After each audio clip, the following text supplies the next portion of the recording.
Welcome to the Post for All Season Sports Show. I'm Drew Rubenstein, joined again by Dave Racy. And Dave, it's Super Bowl week, and thought we'd travel down memory lane a little bit and just kind of remember some of our fondest Super Bowl memories. So you remember the first couple Super Bowls, the Packers games that I've heard a lot from my dad and uncles about. But what kind of stands out as you think back to what it was like then versus what it's become now? Yeah, unfortunately, I was old enough. I'm old enough that I remember the first ones, but growing up as we were, I think the big thing about the Super Bowl was it wasn't the NFL. It was the NFL and the AFL.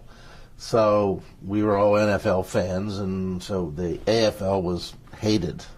So we were hoping that Green Bay would, kick butt with Kansas City, and then they beat Oakland, and we were very happy. And then at the time, I was a Colts fan, and I almost went into total depression when they lost to the Jets because the Colts had this machine that year, and everything just came asunder in that game with the Jets. And Joe Namath, who was, flamboyant and, New York and everything you didn't really like about the good old conservative football, they won. So it was a very, very bad Super Bowl for me.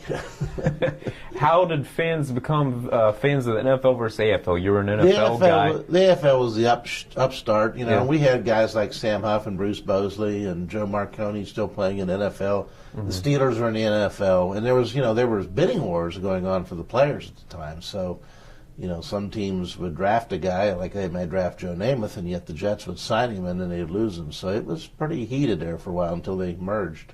And then when they merged, did it still take a while for you to embrace the AFL teams, or? Well, they moved. They moved Baltimore to the AFC. I think they moved the Steelers to the AFC. They moved quite a few teams over that way. So, no, it came all right. I think the fourth Super Bowl, I think, is when Kansas City beat Minnesota. I sort of liked it. I always liked Kansas City and Hank Stram, and I sort of was rooting for Kansas City in that one. So, I guess after the Jets demoralized me and the Colts, I was at the bottom. I can only go up. We all kind of have our favorite Super Bowls. What would be the one for you that sticks out? Well, then I switched to the Bears, so I guess the Bears winning in '86 with Walter Payton, even though he didn't score a touchdown, and Fridge Perry did. But that was the big one for me. I know Steeler fans like the Steeler victories, and I don't know, that one game they had with Dallas obviously was a great one when Swan made his great catches and Staubach, and that was probably the best Super Bowl I saw. Do you still remember the Bears rap? No, I never knew it in the first place. But no, when you look at, I guess, the Super Bowl as it is as an event, interested in kind of the evolution of this game, because, I mean, Super Bowl I went back and looked, and ticket prices were $12, and obviously $12 meant a lot more in the late 60s than it does nowadays, but still, there wasn't the halftime show, there wasn't the media day circus, there wasn't, all the stuff that has become the Super Bowl. When did it kind of change and morph from a game and to this week-long event that's can't miss TV in American society? I couldn't tell you the date, but you're absolutely right. It's no longer a football game, and when you have so many people who don't even follow football watch it, then you're in trouble. And the game is just, I haven't watched it frankly in a long time. It's a great time to go out to the movies or someone, because no one's out in town. Or if you want to go to a restaurant, you'll never have a problem getting a seat. And it's just, there's just too much hype, and it's just still a football game. It doesn't have to be the best one, but it's still a football game. And they try to do everything else, and that's where sports is going these days.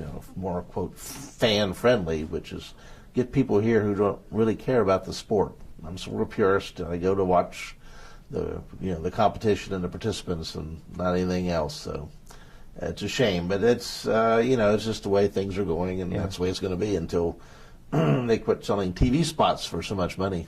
Well, maybe it's not just you. I was looking around, and the ticket prices, I think the assumption was initially this was going to be the highest ticket in Super Bowl history because it's in New York City, and the way things have turned out on the secondary sites, tickets are actually going for less than they have the last several years, which is an interesting trend, and still considering how the Super Bowl has become what it is, and I guess just kind of thinking years down the road, what is the Super Bowl going to do? What's the NFL going to do to make sure it doesn't lose this momentum that it's gained over? They'll either move the game back south to warm weathers, or make sure New York has a dome next time they have a game.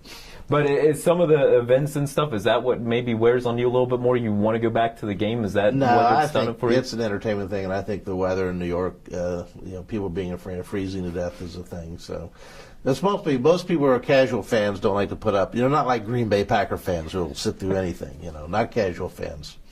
That's a good point. Dave, appreciate your time once again, and please continue to check TheDPost.com for the latest on area sports. Thanks for watching again.